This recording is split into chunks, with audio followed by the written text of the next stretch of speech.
Bismillahirrahmanirrahim. Assalamualaikum warahmatullahi wabarakatuh. Saya Gevira Mahar Lazuardi dengan NIM 2018 105 103 11042.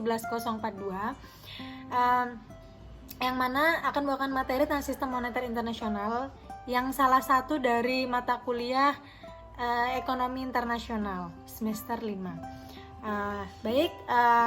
Yang pertama yaitu tentang pengertian sistem moneter internasional. Nah, sistem moneter internasional itu adalah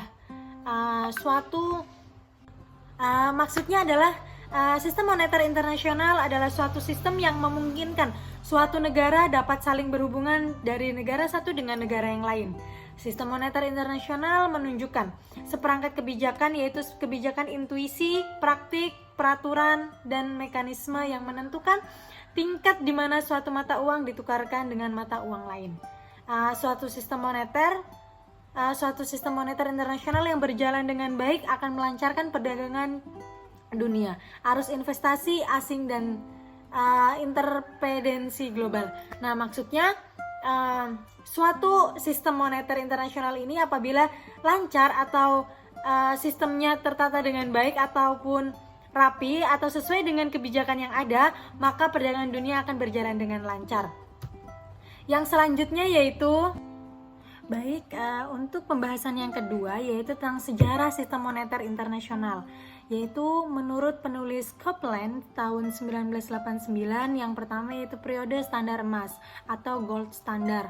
Jadi sejarah singkatnya yaitu sistem standar emas itu pada tahun 1821 sampai 1914.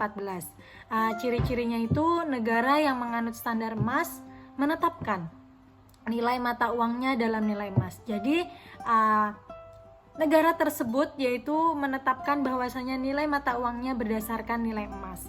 Kemudian yang selanjutnya yaitu periode sistem Bretton Woods atau Bretton Woods System.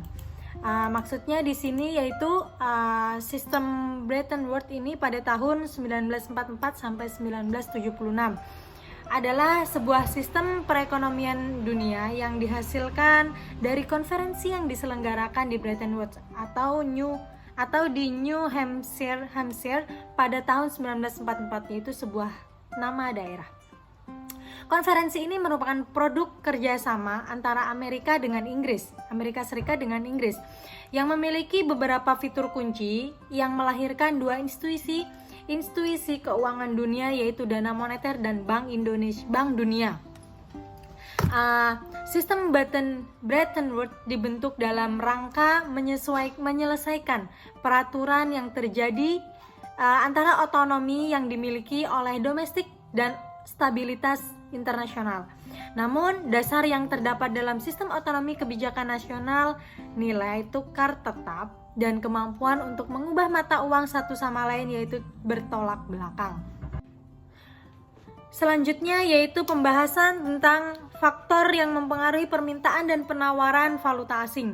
Itu ada 6 faktor. Yang pertama yaitu tingkat inflasi, kemudian tingkat suku bunga, kemudian nomor 3 tingkat pendapatan dan produksi, nomor 4 neraca pembayaran luar negeri, yang kelima pengawasan pemerintah, dan yang terakhir perkiraan rumor dan isu spekulasi. Yang selanjutnya yaitu materi tentang neraca pembayaran. Neraca pembayaran merupakan suatu ikhtisar yang meringkas transaksi antara penduduk suatu negara dengan penduduk negara lain selama jangka waktu tertentu, biasanya dalam jangka waktu 1 tahun. Neraca pembayaran ini mencakup pembelian dan penjualan barang dan jasa, hibah dari individu dan pemerintah asing, dan transaksi finansial. Oke, baik, yang mana tujuan neraca pembayaran itu ada 6. Yang pertama yaitu memberikan informasi kepada pemerintah mengenai posisi negara di perdagangan internasional. Nah, yang kedua yaitu memberikan informasi kepada pemerintah mengenai posisi pembayaran internasional. Kemudian yang nomor 3, membantu pemerintah dalam menetapkan kebijakan fiskal dan moneter. Yang keempat, merupakan alat untuk mengukur berapa besar utang dan piutang negara terhadap luar negeri.